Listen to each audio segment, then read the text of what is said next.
Hi, this is Eli Ham. I'm just going to take a quick walk through the Park Stockdale tennis courts. I was going to do a picture, but there's just a lot of cracks. Sorry, the gardeners are cleaning up over there, so there's some noise.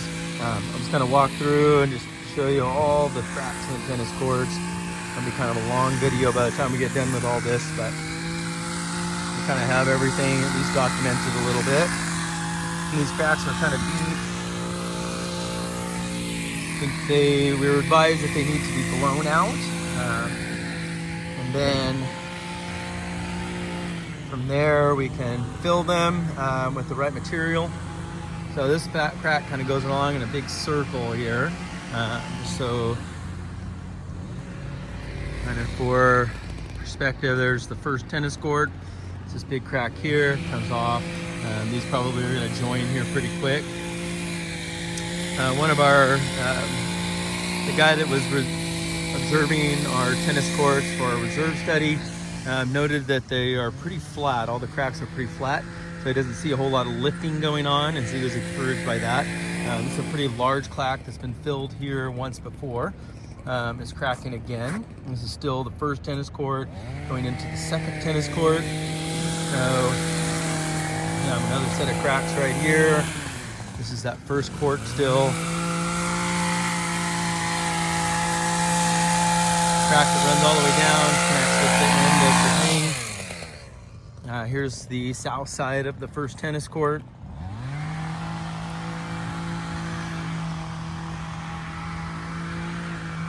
And sort of cracking.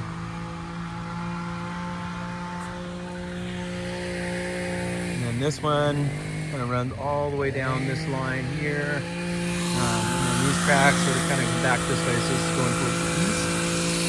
And then this kind of crack connects back up with the line. You can kind of see, just kind of pan across this area here. Got some cracking all the way through.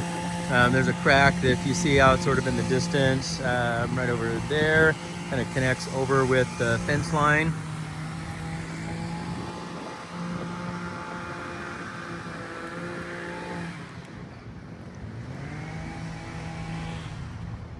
All right, here's court number 2. This court has a couple pickleball stations painted in there. There's a lot of discussion on whether we have permanent pickleball or just painted stations. Some of us, there's a lot of discussion back and forth. So this is our second court going back towards the west. We have a large crack that kind of runs through that way. The levels do seem to be kind of the same, even though the crack is split out quite a bit.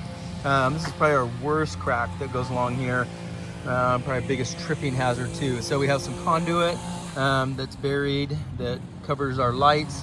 You can see this connects to this other large crack that is on the south side of our second tennis court going from east to west. But this is between the 4 courts. There's 4 courts total. And our guy that does the reserve study said this needs to be cut out. And then we have to put new pavement in there and then get it kind of filled appropriately. So the score is actually fairly decent on this side. As far as the cracks go, it's a little bit better. I'm walking back towards the east right now, making a turn towards the north. So we have one major crack that kind of runs through here. It's been filled, and there is definitely a bump right here. So this one certainly could be kind of a tripping hazard. I think we would need to scrape all this down somehow, grind it down, and then backfill it again, blow out the crack and get it really smooth. Heading back towards this direction, we have a crack that runs all the way back to the fence there. Section here that looks like it's kind of collapsing down just a little bit, but it seems to be